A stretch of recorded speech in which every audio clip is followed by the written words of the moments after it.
Hey guys, welcome to the shop, and it's exciting because I get to have a brief update about the Transavia Airtruk. Let's get started. So I'll first note that we have a visitor in here flying around. So if you see that, enjoy that entertainment. But separately from that, I've made quite a bit of progress on the Airtruk. So let's get started first with the nose gear. So the nose gear, I was able to complete the installation of the easy brake system from Dubro. It does work. It obviously needs tuning, and that'll come in time once I get to the airfield and can really get some momentum behind this airplane.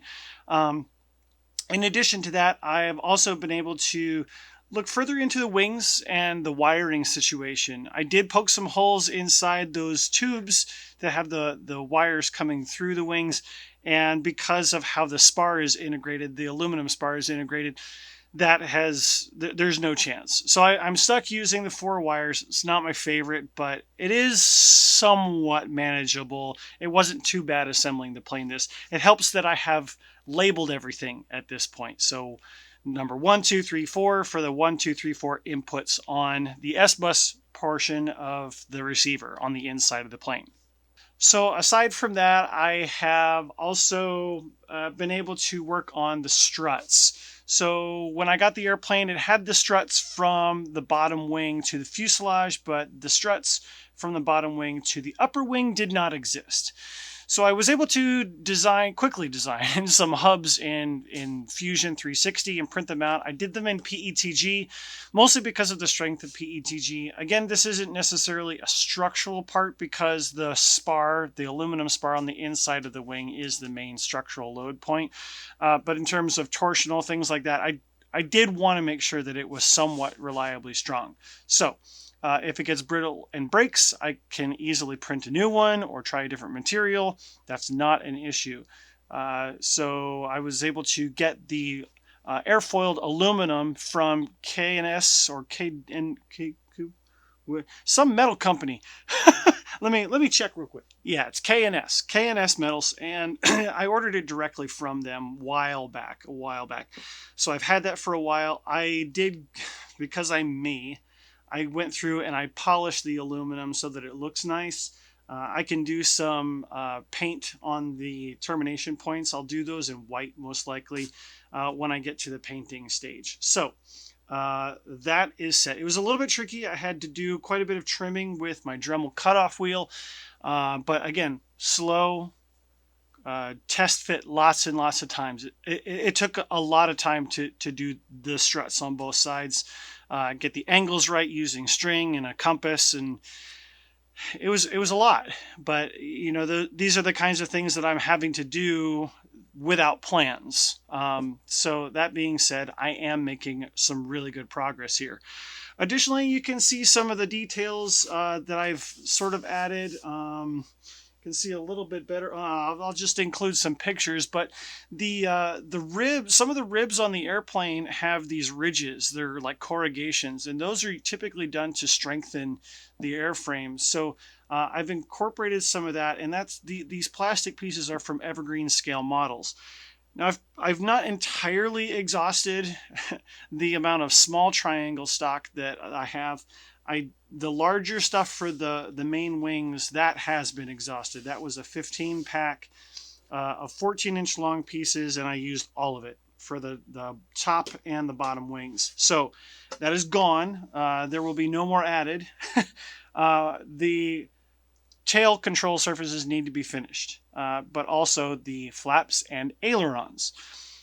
Now keep in mind that just the plastic that I need to finish this airplane is another about $100 just for that specific detail. So need to order it, need to get here. So keep in mind that details can add up financially, not just in terms of weight. That being said, this is really the first time that I've had the whole airplane put together, and I was able to take it outside to my backyard and do a little taxi test. Here's a quick video of that.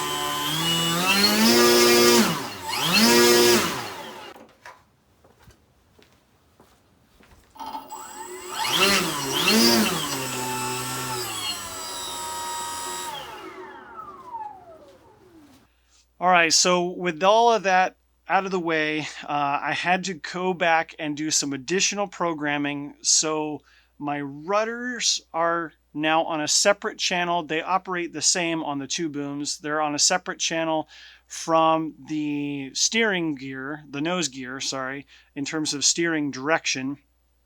The elevator for the brake and the right elevator are the same. The left aileron, elevator is on a separate channel.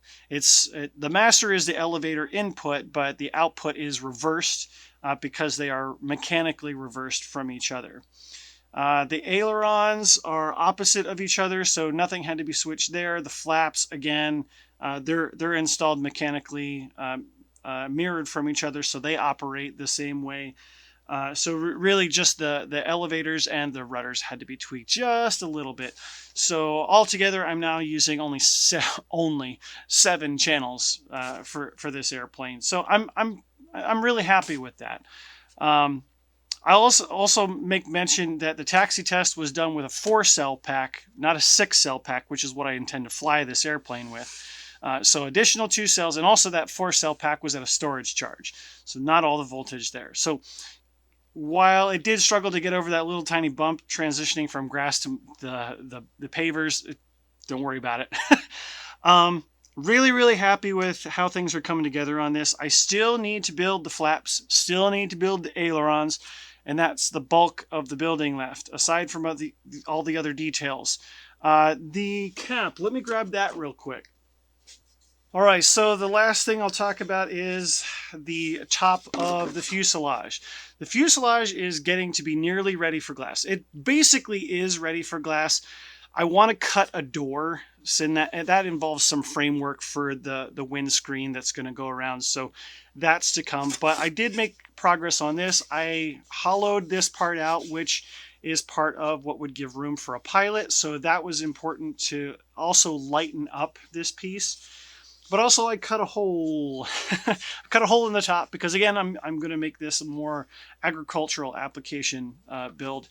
So that's important. This is where the fertilizer would be dumped into the airplane, and the weight would sit right over top of the wings here. So that I started using a Dremel and realized how inaccurate the hole was going to be, and so I went out and actually happened to have a hole saw inside my tools in the garage. So cut it with a hole saw and a drill, and did some shaping with some 50 grit sandpaper after that, and followed up with some 120, and I'll do some final sanding and stuff after I do some glass work. Now, after I affix this, I will need to blend this to the rest of the fuselage. So my plan is to try to glass the fuselage first because it's getting dinged and scuffed up from moving it around the shop. Partly because it's bulky and awkward, but I need to put some protection on this balsa before I go any further with it. If I have to redo the glass work as a result of sanding this and blending it in, I don't care. I just need to prevent this from getting any more damage on it because I don't want to have to keep putting spackle on it. That's the other thing that I did. I put some spackle on corners that needed some blending. Also plugging some holes like in the cowl and the other places in the fuselage. The fuselage has had a very good going over. But that being said, I'm really happy with the progress I've been able to make on this. More to come on the last build of the season. I've got stuff. But other than that, guys, I wish you a happy holiday, and thanks for stopping by the workshop today. Make sure that you continue throughout the holiday season to just try to push through and make a little bit of progress on your flying works of art.